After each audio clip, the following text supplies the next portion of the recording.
এত খুশির মাঝেই একটা দুঃখের খবরও আছে। মর্নিং সবাইকে। আজ একটা খুব স্পেশাল দিন, আমাদের সবার কাছে একটা খুবই গুরুত্বপূর্ণ দিন, মানে বাঙালির কাছে। সেটা হলো আজ হলো রথযাত্রা। আর তাই সকলকে আমার তরফে শুভ রথযাত্রার শুভেচ্ছা। আজ আমরা যাব অরিন্দর মামার বাড়িতে। সেখানে মানে সিঙ্গুর আর কি, সেই লোকেশনটা হলো সিঙ্গুর। এবছর আমাদের ওখানে রথ দেখা হচ্ছে না, সেটাও একটা যেমন দুঃখ আছে, সেরকম একটা স্পেশাল ব্যাপার আছে যে আমি এখানে রথ দেখতে পাচ্ছি, মানে সিঙ্গুরের রথ দেখতে পাচ্ছি। আর সেখানে খুব ভালোভাবে রথযাত্রা হয় আমি শুনেছি। এবছর অনিন্দ রথযাত্রাতে ছুটি পায়নি, যার জন্য আমাকে বাবা মার সাথেই যেতে হচ্ছে। নেভার মাইন্ড, আমরা অন্য কোনো বছর একসাথে কাটিয়ে নেব রথ। এই রথযাত্রার সম্পূর্ণ ব্লগটা আমি আজকে রেকর্ড করতে চলেছি, আমি সবার সাথে শেয়ার করতে চলেছি। এটা পরেছি, এটা হলো আমার শাশুড়ি মায়ের শাড়ি। আমি ভাবছিলাম আমি রথযাত্রা স্পেশাল একটা কানের কিনেছি, মানে সেটাতে জগন্নাথ ঠাকুরের মুখ আঁকা আছে, কিন্তু যেহেতু আমি আজকে শাড়ি পরবো, তো আমার আমার আমার ওরকম ম্যাচিং কোনো শাড়ি পেলাম না আমি, যেটার সাথে ওই সুন্দর কানেরটা পরতে যাব। তো তার জন্য আমি আজকে এই কানেরটাই পরে নিয়েছি। এটা আমার একটা ওয়েডিং গিফট। আর প্রিপেয়ার যাওয়ার জন্য মা আর বাবা আমাদের আগে এগিয়ে গেছে। ছিলাম ততক্ষণে মা রেডি হয়ে গিয়েছিল যেহেতু, তাই বাবা মাকে দিতে চলে গিয়েছে। আর এবার আমি যাব, বাবা চলে আসলেই বাবার সাথে আমি চলে যাব। তো বাকিটা সেখানে গিয়ে দেখা হচ্ছে। সেই দিন আমার মনটা কিছুটা খারাপ ছিল এবং কিছুটা ভালো ছিল। খারাপ থাকার কারণ হলো অনিন্দ সেই দিন আমার সাথে ছিল না, মানে ও রথযাত্রা একেবারেই মজা করতে পারবে না। আর ভালো থাকার কারণ হলো আমি রাস্তা দিয়ে যেতে যেতে নানান রকমের প্যান্ডেল দেখতে পাচ্ছিলাম। আর এই প্যান্ডেলগুলো শুধুমাত্র রথের জন্য হয়নি, এই প্যান্ডেলগুলো হয়েছিল শ্রাবণী মেলার জন্য।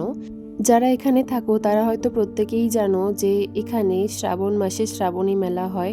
তারকেশ্বরে বাবার মাথায় যে জল ঢালতে যাওয়া হয় সেটা এই রাস্তার উপর দিয়েই যেতে হয়, যার জন্য রাস্তাকে সাজানো শুরু হয়ে গিয়েছে। এই বছর আমি রথযাত্রা শ্রাবণী মেলা দুটোই প্রথমবার দেখব, তো আমি সত্যি এক্সাইটেড।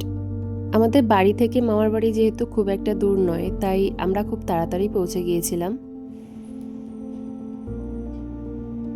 মামার বাড়িতে এসে সবার সাথে দেখা করে খাওয়া দাওয়া করে আমি একটু ভাত ঘুম দিয়ে দিয়েছিলাম, আমার চোখ মুখ দেখে অনেকটা বোঝাই যাচ্ছে। আর এইবার আমি আরও একবার রেডি হব, আর কানেরটা আমি চেঞ্জ করে নিয়েছি, যেহেতু অনেক ভিড় হয় তার জন্য আমি কানেরটা চেঞ্জ করে নিয়েছি। আর এই কানেরটা আমাকে ছোট মাইমা দিয়েছিল।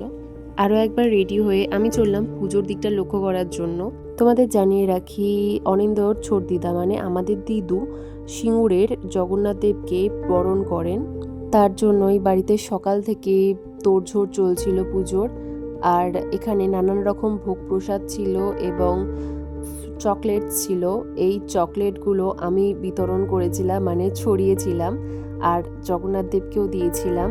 তোমাদেরকে একবার দিদুর মন্দিরটাকে দেখিয়ে দিই, কি সুন্দর করে সাজিয়ে রেখেছে দিদু।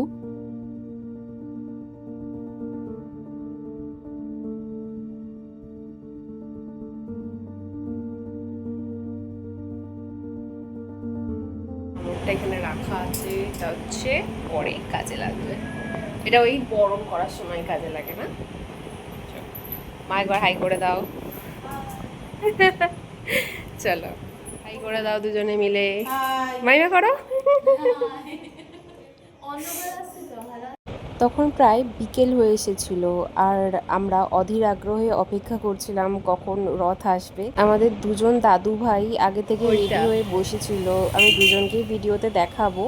তার আগে আমি দেখিয়ে দিই, ইনি মানে বাবা সকাল সকাল গিয়ে বসে পড়েছেন সামনের দোকানে। আর আমার সামনে যে দাদু রয়েছে সেটা হলো ছোট দাদু। মা আর আমি এখানে ওয়েট করছিলাম কখন আসবে রথ। আর সামনে এই বাড়িতে একজন সন্ধ্যের প্রদীপ দেখানো শুরু করে দিয়েছিল। আর এদিকে বিকেল গড়িয়ে সন্ধে হয়ে গেল, কিন্তু রথের আর দেখা নাই। আমরা তখনও বুঝে উঠতে পারছিলাম না যে ঠাকুরটা কোন দিক থেকে আসবে, মানে রাস্তার দুই দিক দিয়েই ঠাকুর আসে, মানে এই দিক দিয়েও ঠাকুর আসে, আর এরপরে আমি ভিডিওতে যেই দিকটা দেখাবো সেই দিকেও ঠাকুর আসে। তারপর ছোট ভাই খবর দিল যে এই দিকের ঠাকুর আসছে, যার জন্য আমরা বাড়িতে আরও একবার চলে এসেছিলাম প্রসাদ নেওয়ার জন্য। আর এই দেখো আমার হাতে এতগুলো চকলেট, কে নেবে তাড়াতাড়ি হাত তোলো। আর এইখানে এসে তো আমার সত্যিই খুব ভালো লাগছিল, কারণ আমি এখানে আগে কখনো আসিনি। ছোট ভাই আর মামা এখানে ঘোরাঘুরি করছিল, আর ওই দিক দূর থেকে ছোট দাদু আসছিল। আমাদের ছোট দাদু আর ইনি হলেন আমাদের ছোট মামা, আর পাশে নীল শার্টে ছিল ছোট ভাই। আর এখানে আমাদের মা দাঁড়িয়ে আছে ফুল ছড়াবে বলে। এখানে ততক্ষণের মধ্যে চলে এসেছিল জলের গাড়ি। জলের গাড়ি কেন প্রয়োজন হয় যারা জানো অবশ্যই জানিও। জলের গাড়ি দিয়ে জগন্নাথ দেবের আসার আগে রাস্তাটা ধুয়ে দেওয়া হয়। আর এই দেখো আমার সামনে তখন দাঁড়িয়ে ছিল দাদু ভাই, এটা অনিন্দর দাদু, বড়দাদু। আর এই দিকে হয়েছে আমাদের ছোট মাইমা, আর এখানে আমাদের দিদু, ছোট দিদু এটা, আর এটা বড় মাইমা। সবাই বেশ আনন্দ করেই রথের জন্য ওয়েট করছিলাম। বড় মামিমা এখানে পুজোর এই জিনিসটা নিয়ে পোজ দিচ্ছিল, এটাকে কি বলে আমার জানা নেই, যারা জানো তারা জানিও। আর মামিমাদের নানান রিলেটিভসরা আসছিল, তাদের সাথে দেখা করাচ্ছিল।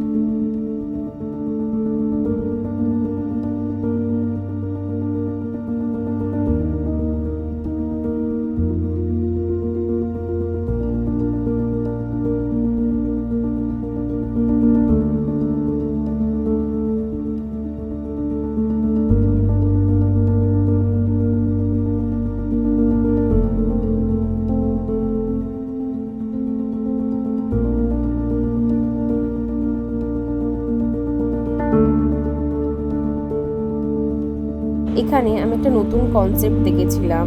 এখানে রথযাত্রায় ডিজে যায়, ডিজেতে অবশ্যই ঠাকুরেরই গান চলে, আর নানান বাচ্চারা সেখানে কৃষ্ণ রাধা সেজে নাচ করে। এখানে নাচের একটি দল যাচ্ছিল, তাদের পারফরমেন্স সবই হয়েছে। আর দূর থেকে আমি একটা কৃষ্ণকে ক্যাপচার করলাম, আর তার সাথে ছিল একটা ছোট রাধা। কপিরাইট ইস্যুর কারণে আমি এখানে গানটা দিতে পারিনি। আজকের সব থেকে একটা কিউট মোমেন্ট, সেটা আমি এই জায়গায় দেখাবো। এই দেখো জগন্নাথ, বলরাম আর সুভদ্রা এখান দিয়ে যাচ্ছিল। আমার প্রচণ্ডই আফসোস যে আমি ওদের কাছ থেকে ছবি তুলতে পারিনি, ওদেরকে খুবই মিষ্টি লাগছিল। আর এখানে আরও একটা নাচের দল যাচ্ছিল। এখানে সবাই খুব সুন্দর সেজেছিল, মাথায় ফুল দিয়েছিল এবং ময়ূরের পালক দিয়েছিল মাথায়, যার জন্য আরও সবাইকে মিষ্টি লাগছিল।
এতক্ষণ সিঙ্গুরে পুলিশ স্টেশনের দিকে যেই রথটি আসে সেই রথের কিছু মুহূর্ত আমি শেয়ার করলাম।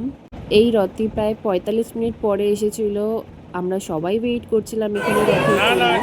আর এই দিকেও আমি অনেক সবাইকে দেখেছিলাম রাধা সাজতে। সম্ভবত এই দিকের রথটি ছিল সিঙ্গুর ইস্কনের রথ। আমরা সবাই মিলে অধীর আগ্রহে অপেক্ষা করছিলাম। ওইদিকে আমাদের বড়দাদু আর আমাদের ছোট দিদু দুজনে বাড়িতে চলে গিয়েছিল, কারণ এই দিকে অনেক ভিড় হয়। আর রাস্তায় ততক্ষণে পারফরমেন্স শুরু হয়ে গিয়েছিল। বাচ্চা বাচ্চা মেয়েগুলো এখানে সুন্দর করে সেজে নাচ করছিল, আর রাধা সেজেছিল বেশিরভাগ সবাই। আর এখানে আরও একটা সুন্দর জিনিস দেখেছি আমি, সেটা হলো ঢাক। আর ঢাকের শব্দ শুনে আমার মনটা তো বরাবরই খুবই ভালো হয়ে যায়। আমি বেশ খুশি হয়ে গিয়েছিলাম। রথ অনেকটাই দূরে ছিল তখনও। আসলে এই দিকে যেহেতু রেল গেট রয়েছে, তো রেল গেটের ওপর রথের আসা যাওয়াটা অনেকটা নির্ভর করে। আর ঢাকের শব্দ আমি একা কেন শুনবো, সবাই শুনুন।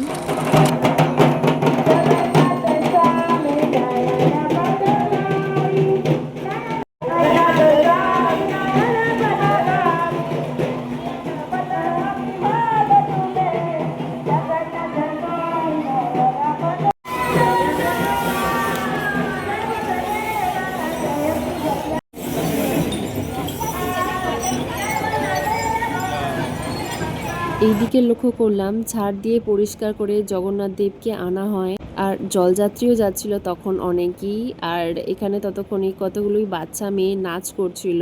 আর যেহেতু এই রথটা ছিল ইস্কনের রথ, তাই এখানে অনেকই রাধাকে আমরা দেখতে পেয়েছি। মানে অনেক মেয়ে রাধা সেজেছিল। আর ছোট ছোট বাচ্চাগুলোকে দেখো কি সুন্দর করে মাথায় ফুল দিয়ে রাধা সেজেছে।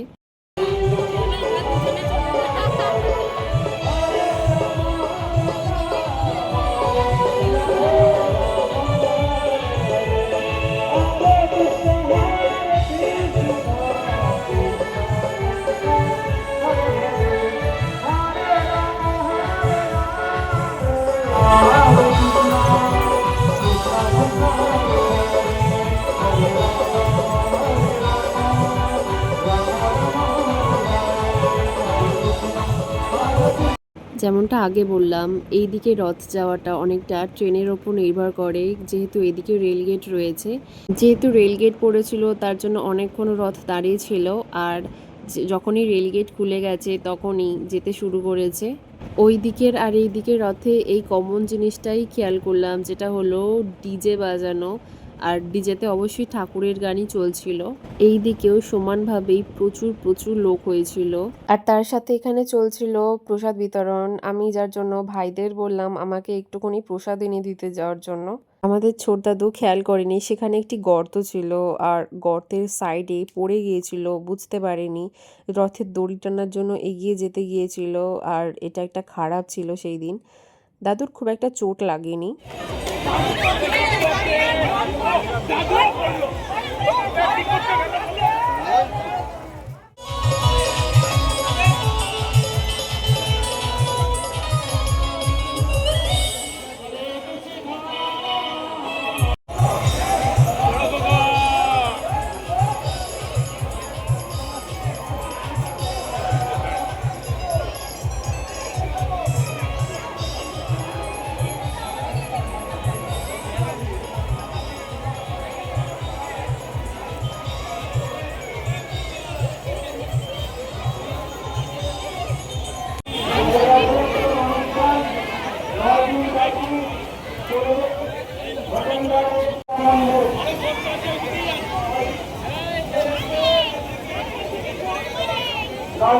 অনুষ্ঠানে সকাল থেকে ভোর থেকে রাত্রি পর্যন্ত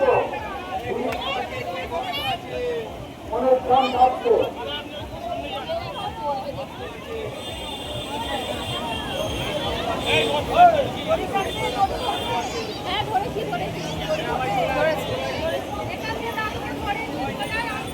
এখানে আন্দোলন করে